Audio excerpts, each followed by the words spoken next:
Today we're going to install one of the MyQ smart garage controls, and these are slick units. I've used one on a couple of properties that I have, and it's great. I'm going to connect it to my Chamberlain LiftMaster Professional. Doesn't matter, honestly, it can be just about any garage door with the way that they work.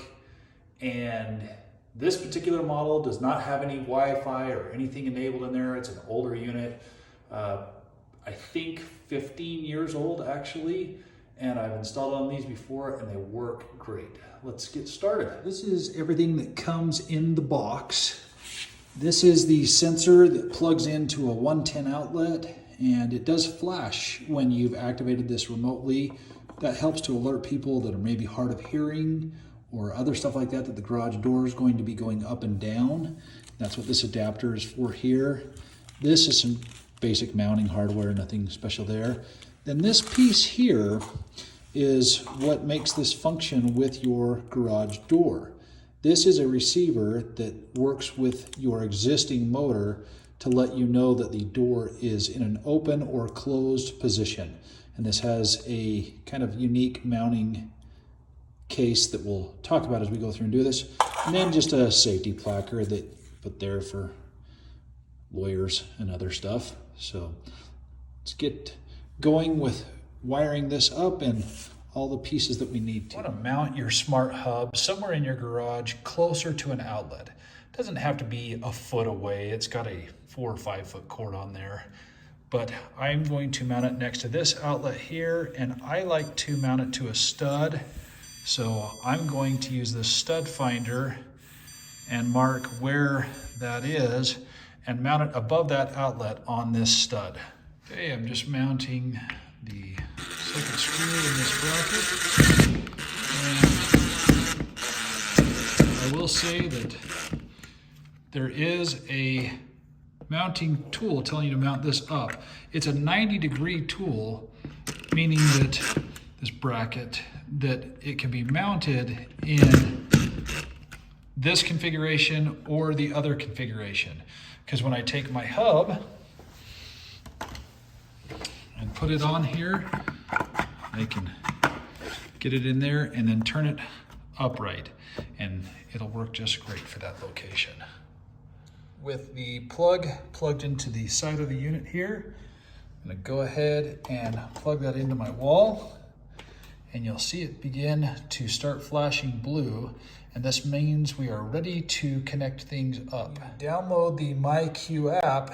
It'll ask you if you want to add a device, which I did inside the app. There's no sense in showing you a video because it's literally one step on it. Download the app, add the device. When it connects to Wi-Fi, this light will go green. We're going to move on to mounting the MyQ door sensor for this next piece, and we'll connect these two together. To begin that, we pull out this tab on the side, and that's going to have us walk through the sequence to actually pair it up with this unit. We'll push the button on the front, and you'll see that red light flash, and that starts the pair with the app. Once you push the button on the front, it'll have you select pair it, and it will flash a light here, a beep, and a white flash here. Tells you it's paired. It's pretty quick, it's easy, it's literally one step. But from here, the next part is the crucial piece, and that is mounting this door sensor. And you want to mount it up high on your door so that it can know when you've opened and closed the door. You want to choose somewhere up high on one of these top two panels. I'm actually probably going to sneak it in right here so it's a little bit inconspicuous and stays out of the way. On it, there's these Velcro tabs that are adhesive on both sides, and that's just so you can change the battery years down the road. You can see I've got the Velcro tabs stuck on the back with the opposite half of the adhesive pulled off, but I wanted to point out to you, and it's on the orientation that the lettering is, you see the top of this device listed here. And it's very important that you get that up because that's how it knows that your door is in the right configuration. So we'll Go ahead and stick that on there. Make sure it's on there really good with adhesive, which it is. And that mounting is now complete. From here, we're going to now make our smart hub work with this.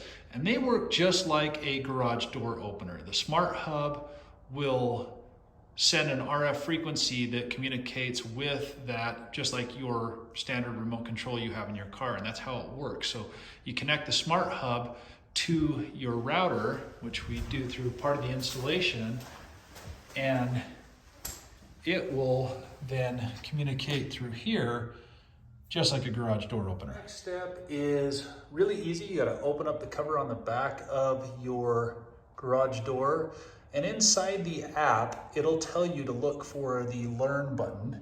You can see mine right there. It's labeled Learn button, and with that light, it's hard to tell. Mine's purple in color.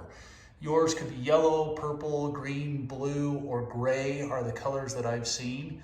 You'll depress it, and then in the app, it'll tell you to click next, and it will pair. This light bulb will flash once, and then it will cycle your garage door. So be careful with what you're doing there and make sure you're out of the way. I honestly didn't even use a ladder. It's why I had my truck parked in the garage. I'm just standing on the running board, and it works great. Really simple to install, really easy with those parts. I'm going to put my lawyer sticker on there, and good to go.